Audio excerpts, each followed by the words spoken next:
하나님 아버지와 우리 주 예수 그리스도로부터 은혜와 평강이 여러분들에게 항상 임하시기를 주님의 이름으로 축원합니다. 기도하겠습니다.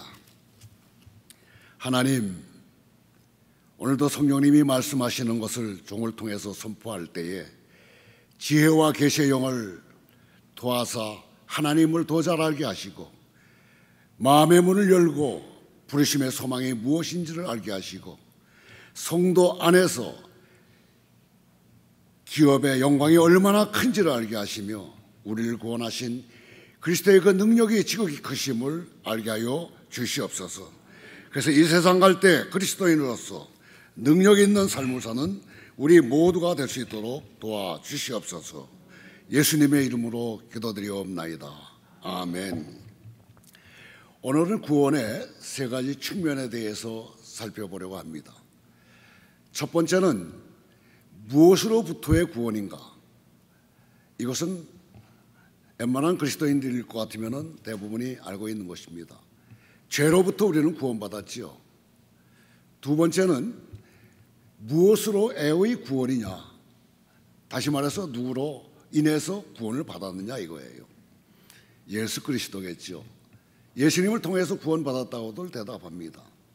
네, 여기까지들은 대답이 가능한 분들이 많이 있을 겁니다. 그러나 세 번째, 무엇을 위한 구원인가?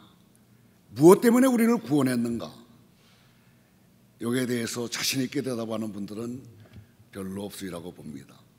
오늘 주신 말씀을 통해서 정말 하나님이 얼마나 우리를 사랑하셔서 우리를 구원시켜 주셨는가 하는 깊은 깨달음을 가지고 남은 생에 주의 영광을 위해서 힘쓰는 우리 모두가 될 수 있게 되기를 바랍니다.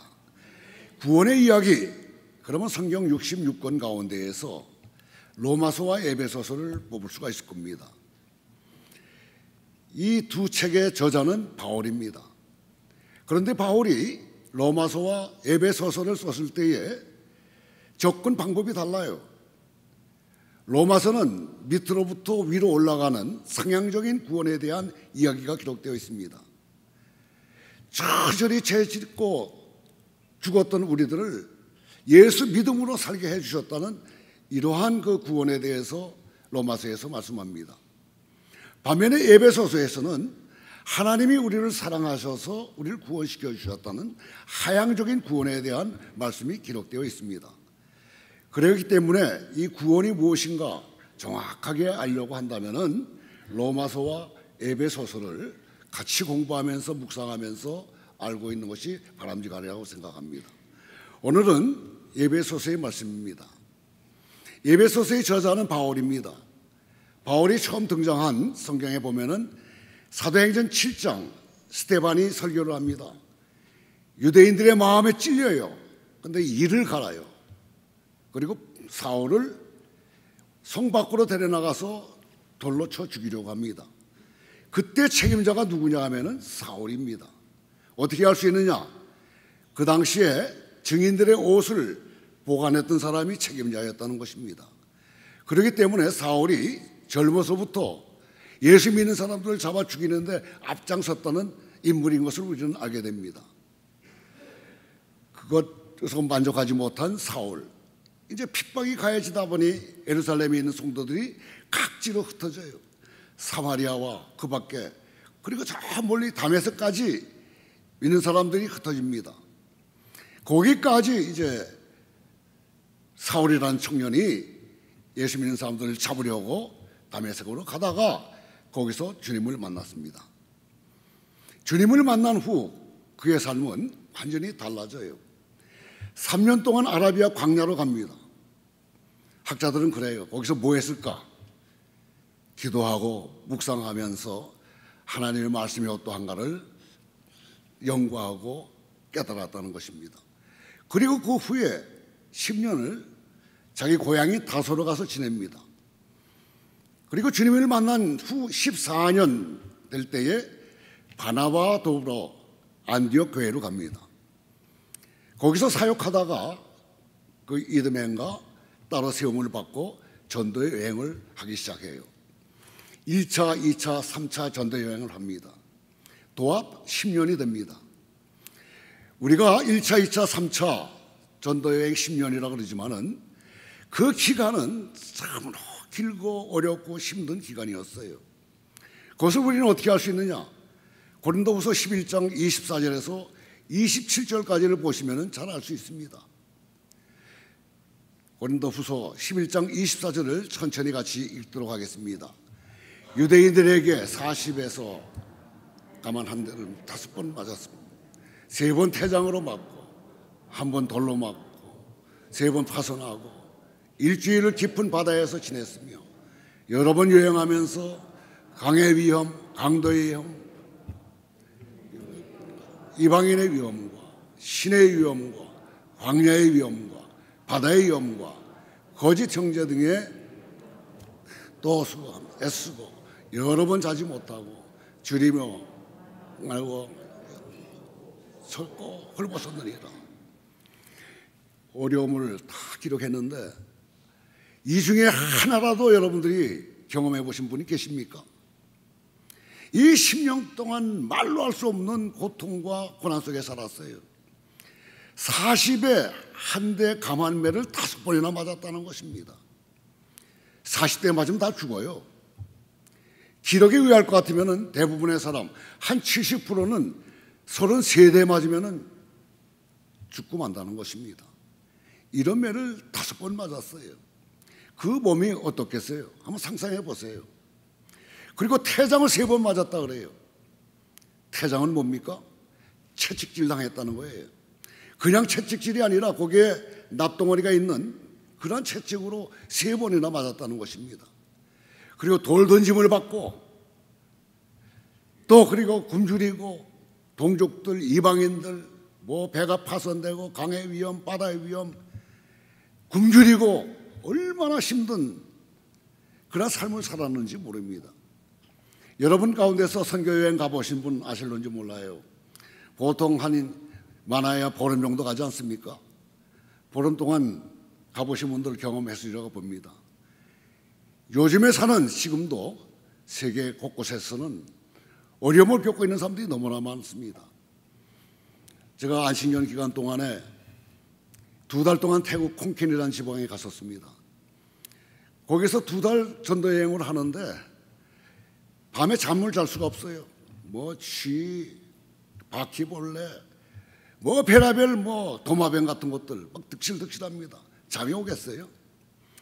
그런데 10년 동안 바울은 이러한 삶을 살았다는 것입니다. 왜 무엇 때문에 이 사람이 그런 고통을 받았을까 하는 것입니다. 뿐만 아니라 10년이 끝났어요.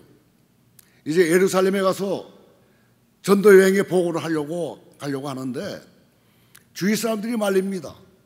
내가 환상을 봤는데 당신이 묶임받고 옥에 갇히게 된다고, 가지 말라고. 한두 사람이 아니었어요. 여기저기서 이야기를 합니다.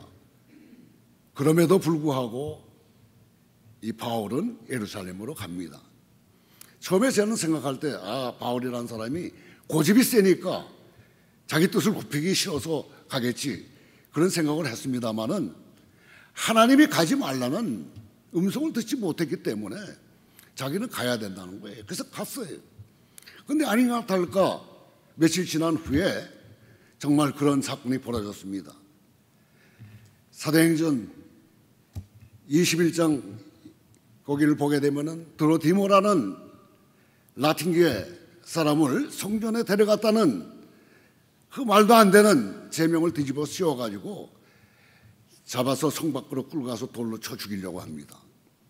그때 천부장의 소문을 듣고 백부장과 더불어서 그를 구원해줘요. 그 용례에 같이 합니다. 그때 자기는 로마 시민권자라고 이야기를 해요. 그래서 거기서 이제 가이사라 그쪽으로 가서 2년 동안을 옥고생활을 하는데 베스도 총독, 벨레스 총독, 아그리빠 왕 등에 의해서 심판을 받습니다. 그런데 죄가 없어요. 풀어주려고 합니다. 그런데 자기는 로마 시민권자로서 황제에게 상소를 했다. 그렇기 때문에 이들이 놔줄 수가 없습니다. 그래서 로마로 가게 됩니다. 거기서 또 2년 동안 거기서는 가택 연금이라 그러죠. 다 자비량으로 집도 없고 음식도 먹어야 했다는 것입니다. 그러니 경제적인 압박 얼마나 심했겠어요. 그 몸이 쑤시고 고통 얼마나 정말 고난의 시간을 가졌으리라 봅니다. 그때 쓴 편지가 에베소서인데요. 자 보세요. 바울 그러면은 히브리인 중에 히브리인 아닙니까? 바리새인 중에 바리새인이에요. 가멜 문화 생이고 또 로마 시민권자예요. 당대에 그러한 스펙을 가진 사람은 없습니다. 힘과 권력과 명예를 가진 사람이에요. 앞길이 창창한 젊은이였더랬습니다. 그런데 무엇이 그러하여금 그런 걸 다 마다하고 이런 고통을 당하면서 옥고에 갇히고 있느냐 하는 것입니다. 이것을 오늘 우리는 말씀을 통해서 살펴보고자 합니다. 보통 이 사도 바울은 서신서를 13편을 썼는데 꼭 인사말을 해요. 하나님의 뜻으로 말미암아 그리스도 예수의 사도된 바울이 에베소에 있는 성도들과 그리스도 안에 있는 신실한 자들에게 편지하노니 하나님 우리 아버지와 우리 주 예수 그리스도로부터 은혜와 평강이 있을지어다. 이렇게 간단하게 인사하고 본문으로 들어갑니다. 찬송하리로다 그래요. 그 상황 속에서 어떻게 찬송 소리가 나옵니까? 여기는 찬송하리로다 그러지만은 헬라어 뭡니까? 현대인 성경을 보게 되면은 우리 주 하나님 아버지께 나는 찬양합니다예요. 오늘 제목을 나는 하나님을 찬양합니다 아닙니까? 그런 그 어렵고 심각한 상황 속에서 하나님을 찬양한대요. 무엇이 그러하여금 하나님을 찬양하게 하느냐? 이것을 오늘 우리가 들어야 될 줄로 압니다. 3절을 같이 읽습니다. 다시 한번 3절입니다.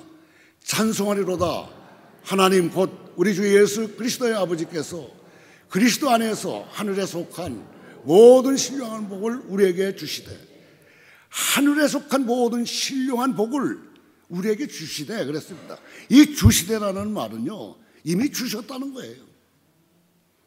너희들은 누릴 수가 있다는 것입니다. 하늘에 속한 모든 신령한 복 그러면 보통 영적인 복을 생각하는 경우들이 많이 있습니다. 물론 맞아요. 그러나 이 신령한 복 안에는요 이 세상의 모든 복도 다 포함되어 있다는 거예요. 이걸 주셨는데 우리가 누리지 못한다는 것입니다. 왜? 주신 복을 알지 못해서 사용할 줄 모른다는 것입니다. 여러분 이 말씀을 듣고 여러분 주신 복을 누리는 앞으로의 삶이 되기를 간절히 바랍니다. 하늘에 속한 모든 복을 주셨어요. 이러한 복 얼마나 대단한가. 그런데 그 신령한 복이 무엇인가를 이제 설명하는데 그것이 4절서부터 14절까지 나와 있어요. 아까 말씀드렸죠. 누구에로의 구원인가? 바로 성삼위 하나님으로부터 우리에게 구원이 왔다고 하나님 아버지가 구원에 개입이 됐고 예수 그리스도가 개입이 됐고 성령님이 개입되셨다는 사실을 4절서부터 14절까지 해서 기록하고 있습니다. 자, 4절 5절을 먼저 보세요. 4절 5절입니다. 같이 읽습니다. 시작. 곧 창세전에 그리스도 예수 안에서 우리를 택하사 우리로 사랑 안에서 그 앞에 거룩하고 흠이 없게 하시려고 그 기쁘신 뜻대로 우리를 예정하사 예수 그리스도 말미암아 자기의 아들들이 되게 하셨으니 뭐라리. 창세전에 이 세상이 만들어지기 전에 하나님이 택하셨어요. 그리고 예정하셨어요. 그리고 뭘 삼았다고요? 아들로 삼아주셨다요. 여러분 믿음이라는 본질이 뭔지 아세요? 선포된 복음 게리크마를 받아들이는 거예요. 여러분 이 사실을 믿으시길 바랍니다. 하나님은 우리를 자녀 삼아주셨어요. 얼마나 프라우드한 것입니까? 우리는 대단한 존재 아니겠어요? 그뿐입니까?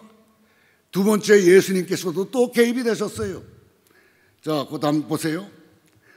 1장 7절을 보세요. 7절 같이 읽습니다. 시작. 은혜의 풍성함을 따라 그의 피로 말미암아 속량 곧 그의 피로 말미암아 속량 곧 제사함을 받았다고 이야기를 합니다. 이 속량이라는 단어는요 노예 시장에서 사용되던 단어입니다. 그 당시에 노예가 꽤 많았다 그래요. 학설에 의하면 한 1200만 명이 노예라고 부릅니다. 그래서 노예 시장이 있어요. 그래서 노예를 많이 갖고 계신 분은 돈이 많은 분들이고 없는 사람들은 대부분이 노예였다고 이야기를 합니다. 노예를 사고 팔고 해요. 뭐 거기에는 별의별 종류의 사람들이 많겠죠. 뭐 일 잘하게 생긴 사람, 또 인물이 잘난 사람, 또 의술이 있는 사람, 여러 방면의 노예들이 시장에 나와서 팔린다는 겁니다. 그런데 도망간 노예들에게는 FUG라는 낙인을 찍는다는 거예요. 그래도 팔려 나와요. 누가 사가겠습니까? 노예로 있다가 도망간 사람을 사갈 사람이 누가 있겠어요? 처음에는 뺨에다가, 두 번째 도망가면 이마에다가 낙인을 찍는다는 거예요. 그 인생을 한번 생각해 보세요.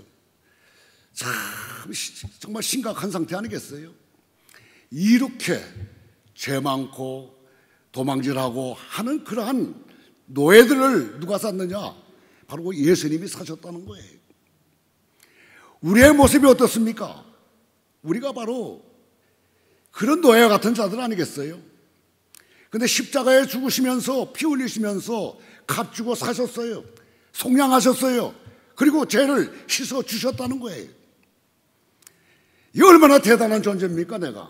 여러분이 그렇습니다. 자, 그 다음에 세 번째 보세요. 13절, 14절을 보세요. 성령님의 개입이 여기에 기록되어 있습니다.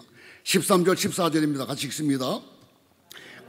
너희도 진리의 말씀, 곧 너희의 구원의 복음을 듣고 그 안에서 또한 믿어 약속의 성령으로 인치심을 받았으니 이는 우리 기업의 보증이 되사 그 얻은 것을 속량하시고 그의 영광을 찬송하게 하려 하십니다. 이 하나님께서 하시고 예수님께서 하신 거에 도장을 찍었다는 거예요. 틀림없다, 인을 쳤다는 것입니다. 그러면서 보증을 쓰셨다는 거예요. 그러니까 구원은 누구에게로부터 오는가? 바로 성삼위 하나님께로부터 온다는 사실을 알 수 있지 않습니까? 다시 한번 우리는 하나님의 자녀가 된 것을 알고 피로 값주고 사신 것을 알고 성령님께서 그것을 확인까지 시켜주셨어요. 그러니 내가 찬송하지 않을 수가 없다는 것입니다. 그래서 6절과 12절과 14절을 보세요. 은혜의 영광, 또 영광을 찬송하라 하는 그런 이야기가 나옵니다. 은혜의 영광을 찬송하라. 여러분, 영광 그러면은요, 구약시대에서는 임재를 나타낼 때 쓰는 단어가 영광이에요. 그렇게 많이들 사용했어요. 근데 이 영광이라는 단어는 의미가 굉장히 많습니다. 헬라어로는 독사예요. 근데 독사라는 단어가 도케오라는 거기서 파생된 건데 좋은 견해와 좋은 생각을 의미하는 거예요. 그러니까 이 영광이라는 건 뭡니까? 그가 잘한 것들, 그 이름을 높이기 위해서 사용하는 단어가 바로 영광이라는 것입니다. 그렇게 하나님께서 하신 것에 대해서 값주고 우리에게 은혜를 베풀었지 않습니까? 그러니까 찬송하자는 것입니다. 그래서 6절에서 그의 은혜의 영광을 찬송하자 그래요. 그리고 예수님께서 하신 것에 대해서도 12절에서 뭐라고 이야기를 합니까? 그의 영광에 찬송이 되게 하라는 것입니다. 그리고 성령님께서 하신 것에 그의 영광을 찬송하게 하라 그랬습니다. 여러분, 찬송하지 않을 수가 없지 않습니까? 그런데 이때에 우리들의 모습이 어땠는가? 에베소 2장 1절서부터 3절까지를 같이 보세요. 2장 1절서부터 3절까지입니다. 같이. 그때 너희는 그 가운데 행하여 이 세상 풍조를 따르고 공중의 권세 잡은 자를 따랐으니 곧 지금 불순종의 아들들 가운데 역사하는 영이라. 전에는 우리도 다 그 가운데서 우리 육체의 욕심을 따라 지내며 육체의 마음에 것을 하여 다른 이들과 같이 본질상 진노의 자녀였더니 허물과 죄로 죽었던 우리를 살리셨다 그래요. 보통 대표 기도할 때 죽을 수밖에 없는 우리를 살리신, 그렇게 기도하는 경우들이 많이 있지 않습니까? 뭐 그 말은 틀리지도 않아요. 그러나 실질적으로는 허물과 죄로 우리는 죽었어요. 이미 그 죽은 자를, 본질상 진노의 자녀들을 하나님이 살리신 거예요. 여기 보시게 되면은 2절에 그때 너희는 그 가운데서 행하여 그랬습니다. 그 가운데 이런 그 세상 그 어떤 영들 뭐 이런 것들을 따라서 행했다는 거예요. 근데 행했다는 단어는 뭐냐면은요, 시장에서 자기가 어떤 물건을 찾기 위해서 이리저리 헤매지 않습니까? 그것과 마찬가지로 죄를 짓기 위해서 여기저기 헤맸다는 거예요. 그러니까 죄 짓기 위해 살았다는 것을 이야기하는 겁니다. 자, 이런 존재인 우리들을 하나님께서는 아들로 삼아주시고 죄 씻어주시고 인치시고 보증하셨다는 것입니다. 이것이 무엇을 구원이냐? 바로 죄로부터의 구원이라는 거예요. 그런데 하나님은 어떤 하나님이세요? 2장 4절 5절을 보세요. 2장 4절 5절입니다. 긍휼이 풍성하신 하나님이 우리를 사랑하신 그 큰 사랑을 인하여 허물로 죽은 우리를 그리스도와 함께 살리셨고 은혜로 구원을 받은 것이라. 여기서 긍휼이 풍성하다 그랬어요. 이 긍휼이라는 단어는요, 어떤 단어냐 하면은 헬라어로 라함이라는 단어를 써요. 그런데 라함은 그냥 긍휼로 설명이 됩니다. 그래서 잘 이해가 되질 않아요. 근데 거기서 파생된 레헤임이라는 단어를 보게 되면은 자궁이라는 뜻을 갖고 있습니다. 자궁은 뭐 하는 역할을 하죠? 애를 보호하는 것 아니겠어요? 여러분, 잉태한 여자들이요, 애 때문에 감기가 걸려서도 약을 안 먹지 않습니까? 왜? 애를 보호하기 위해서. 쓰러졌다고 생각해 보세요. 배를 움켜잡지 않습니까? 이런 그 사랑이 많으신 하나님.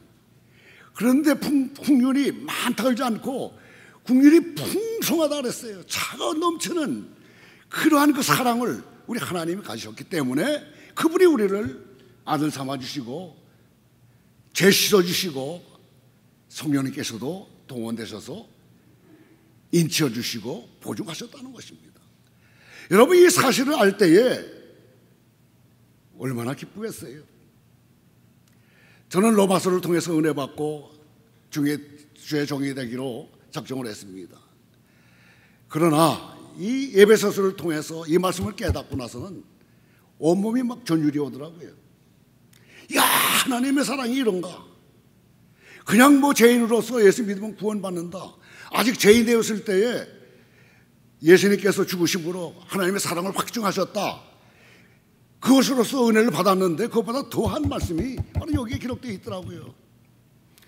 여러분, 이 에베소서는요, 평생 여러분들이 두고두고 읽고 연구하고 묵상해도 조금 더 부족함이 없을 줄 압니다. 그래서 이 에베소서를요, 많은 설교자들이요, 존 스토트 같은 분은 5년 동안 설교했다 그래요. 그리고 마틴 로이드 존스 같은 분은 8년을 이 말씀을 가지고 설교를 했다는 것입니다. 이렇게 귀한 말씀이 바로 에베소서인 것입니다.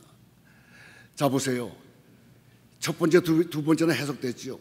무엇으로부터 구원인가? 죄로부터 구원이죠. 두 번째는 지금까지는 우리는 예수만 생각했는데 하나님 아버지, 예수님, 성령님 다 동원됐어요. 그러니까 성삼위 하나님으로부터 우리는 구원받은 것 아니겠어요? 그러면 세 번째, 무엇을 위한 구원인가? 이것을 찾아보도록 하겠습니다. 에베소 1장 4절을 보세요. 1장 4절입니다. 같이 읽습니다. 시작. 창세전에 그리스도 안에서 우리를 택하사 우리로 사랑 안에서 그 밖에 거룩하고 흠이 없게 하시라. 한마디로 이야기해서 뭡니까? 거룩하고 흠이 없게 하시려고 우리를 아들로 삼아 주셨다는 거예요. 여러분, 거룩하고 흠 없이 되려면 우리는 어떻게 해야 돼요? 제가 레위기설 때 말씀드렸습니다. 죄를 범하게 되면은 예루살렘 성전까지 제사 드리러 가야 속죄를 받아요. 매번 그렇게 해야만 됩니다. 그런데 예수님이 십자가에서 돌아가신 후에는 우리가 죄를 자백만 하게 되면은 미쁘시고 의로우신 주님께서 모든 불의로부터 깨끗게 하신다고 그랬어요. 그게 얼마나 감사한 일이에요. 여러분, 날마다 내가 무슨 죄를 졌는가 고백해야 돼요. 근데 그 어떤 기준이 있어야 될 거 아닙니까? 기준이 바로 성경 아니겠어요? 그러니까 죄를 고백할 수 있는 사람들은 성경을 알아야 된다는 거예요. 성경을 모르면은 자기가 무슨 죄를 졌는지도 몰라요. 얼마나 뻔뻔한 사람들이 주위에 많습니까? 뭐 그게 무슨 죄냐 그러잖아요. 정말 상식적으로 보면 말도 안 되는 그러한 짓거리를 해놓고 그게 왜 죄냐 그러는 거예요. 기준은 성경에 있어요.